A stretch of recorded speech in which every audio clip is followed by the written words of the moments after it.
Hai guys, apa kabar? Semoga kalian sehat dan sukses selalu dimanapun kalian berada.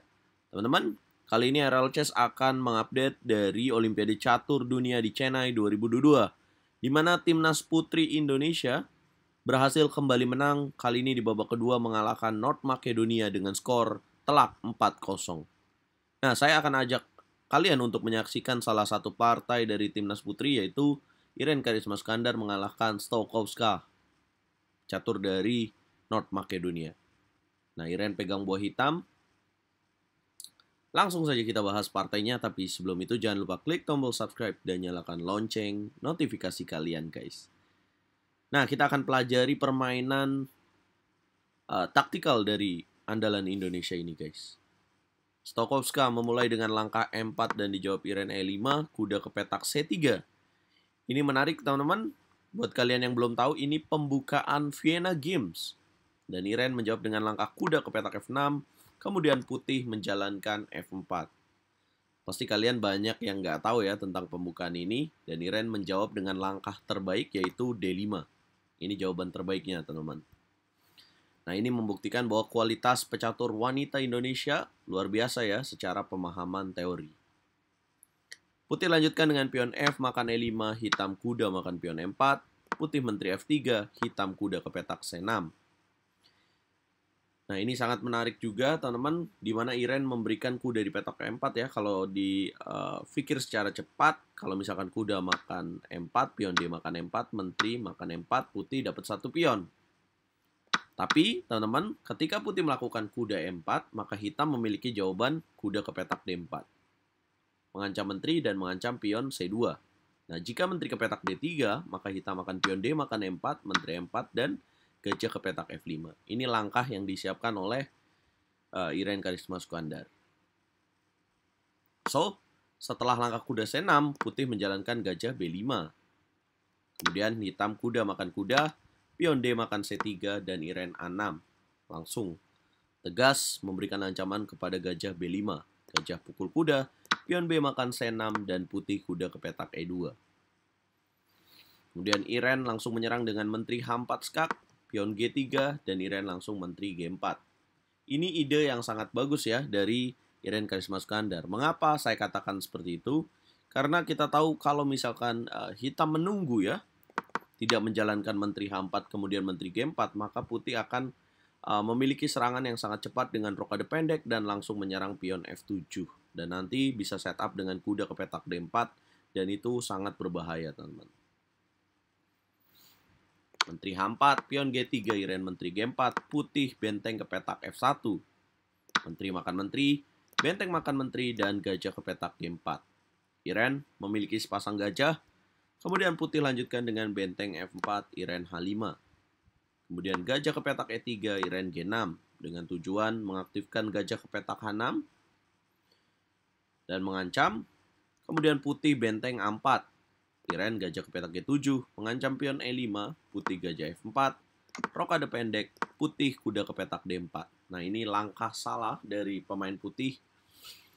Dan memang ya dalam posisi ini sebenarnya pemain hitam sudah unggul, tapi dengan pilihan kuda ke petak D4 ini makin membuat unggul bagi pemain hitam.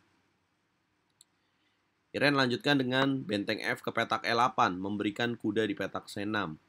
Memberikan pion di petak C6, teman-teman, maksud saya. Nah, sebenarnya jawaban yang bisa dipilih Irene di langkah ini, langkah terbaiknya adalah langkah C5, teman-teman. Kemudian apabila kuda ke petak B3 akan menjalankan C4. Jadi membuat benteng di petak A4 ini terkunci, guys. Benteng F ke petak E8, Irene juga di sini memiliki ide yang menarik karena apabila putih terpancing dengan makan pion di petak C6, maka Irene menyiapkan langkah gajah D7. Mempining benteng di A4 dan yap, how to defend this? Tidak bisa ya, teman-teman. Nah, putih menyadari itu dia pilih raja F1, Irene dorong C5, kemudian kuda B3, Irene dorong C4. Jelas ini keunggulan yang besar didapatkan oleh Irene, kemudian putih kuda C5, Irene gajah ke petak F8. Yap, mengincar kuda, dan kemudian benteng ke petak A5. Yap, kudanya tidak berani makan pion di petak A6, karena apabila makan pion di petak A6, Iren menyiapkan langkah gajah ke petak D7. Kemudian apabila benteng ke petak A5, maka Iren akan menjalankan langkah G5 ya, teman-teman. Pada intinya di sini akan terkunci, teman-teman. Dan akan membuat putih kalah ya di sini. Oke, benteng ke petak A5, Iren G5, gajah makan pion, benteng makan pion E5, kemudian gajah kembali ke petak F4, Iren masuk dengan benteng E2. Kemudian kuda ke petak D7, ini taktikal yang sangat menarik dimainkan oleh Stokowska karena walaupun dia memberikan kuda gratis, tapi benteng Iren bisa hilang. Dan dia juga memiliki ide kuda ke petak F6. Iren menjalankan gajah G7, mencegah kuda F6, kemudian benteng makan pion D5, Iren benteng makan pion C2, putih kuda ke petak E5, Iren jelas menjaga gajahnya, dia gajah H3 skak. Raja ke petak G1, Iren benteng G2 skak, memberikan tempo, raja ke petak H1, dan baru mengambil pion B2. Itu taktikal yang harus kita tiru, teman-teman, karena setelah makan B2, Iren memiliki kesempatan gajah ke petak G2. Kemudian benteng ke petak C5, Iren benteng A B8 dengan ide backrank checkmate. Kemudian benteng ke petak G1, Iren benteng B8 B5. Benteng makan B5, pion A makan B5, benteng ke petak C1. Ini waktunya sobat pencinta catur untuk menjawab. Bagaimana cara hitam untuk mengakhiri permainan dari putih, teman-teman, di langkah terakhirnya? Bisakah kalian menebak apa langkah yang Iren mainkan untuk menutup permainan ini?